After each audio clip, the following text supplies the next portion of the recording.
अगर एक चचा सैम ऐलान कर रहे हैं तो हमारी फौज पर क्या असर पड़ा होगा। हम अपने मुल्क के मुकद्दर का फैसला करेंगे। एक गोरा व्हाइट हाउस में बैठकर भारत की सीज फायर का ऐलान करेगा। कोई भी किसी और देश में बैठ के हमको ऐसे धमकी दे सके, ये तो बिल्कुल मानना तैयार नहीं है।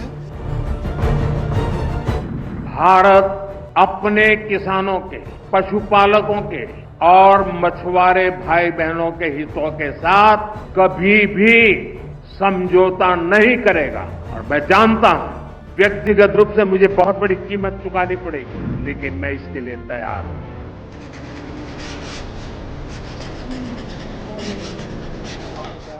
One is they're going to be purchasing a lot of our oil and gas.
साथियों, हमारे लिए अपने किसानों का हित सर्वोच्च प्राथमिकता है।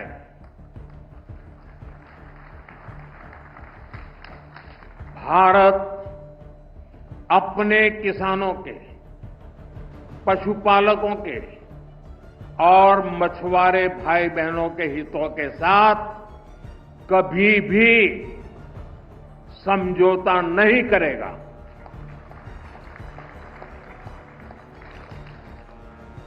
और मैं जानता हूं व्यक्तिगत रूप से मुझे बहुत बड़ी कीमत चुकानी पड़ेगी, लेकिन मैं इसके लिए तैयार हूं। मेरे देश के किसानों के लिए, मेरे देश के मछुआरों के लिए, मेरे देश के पशुपालकों के लिए आज भारत तैयार है।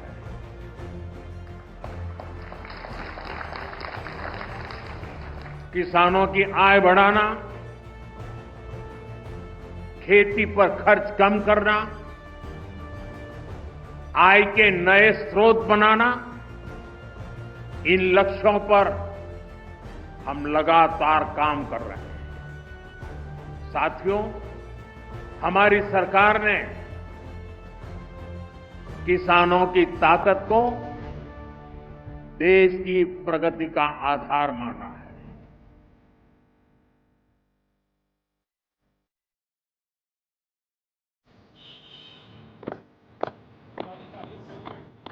देखिए, असर तो पड़ेगा ही, क्योंकि 90 बिलियन डॉलर के हमारे ट्रेड है उनके साथ।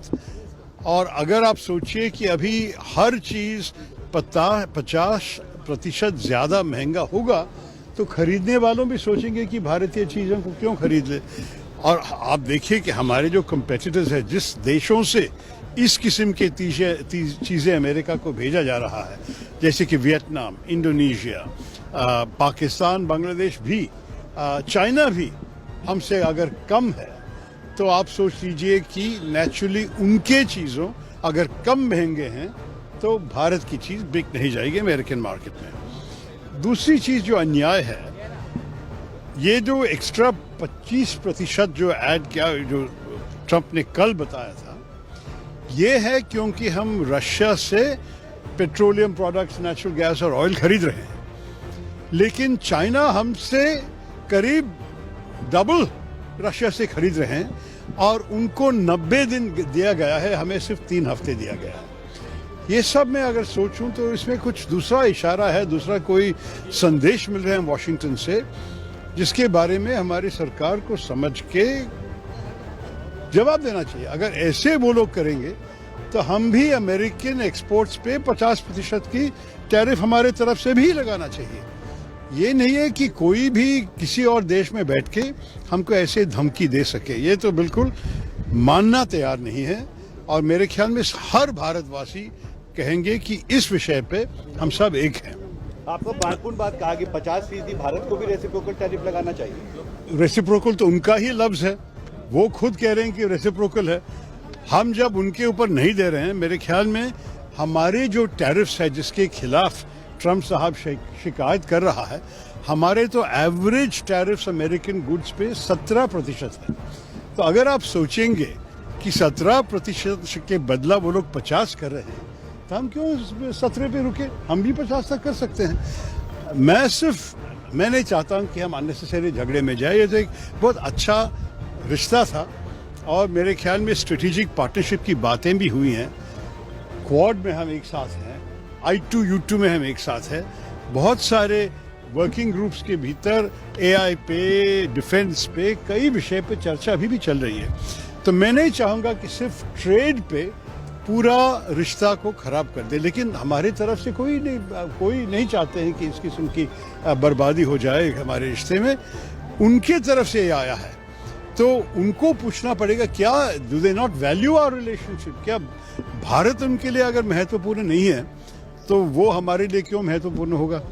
तो ये मैं सोचा हमारे देश के कितने भारतवासी भी अमेरिकन सिटीजन्स बन गए हैं, उनके भी एक जिम्मेदारी उनकी आवाज़ उठाना। वहाँ तो भी एक डेमोक्रेसी चल रही है कि बोलिए उनके इलेक्टेड प्रतिनिधि को, उनको सेनेटर्स, उनके कांग्रेसमैन को कि जो सरकार कर रही है भारत के खिलाफ ये ठीक नहीं है। निकी हेली जो इंडियन ओरिजिन की एक गवर्नर थी, निकी हेली ने भी स्पष्ट कहा है कि आप चाइना के खिलाफ करने के अलावा आप क्यों भारत के साथ के रिश्ता को खराब कर रहे हो?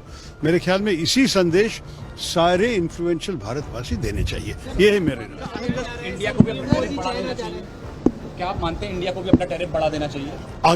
अगर वो लोग इसको ये अगले 3 हफ्ते में बदला नहीं और अगर 50% असलियत में हुआ तो मेरे ख्याल में हम भी 50-50 उन पे लगाना चाहिए उसी वक्त, उधर तक नहीं।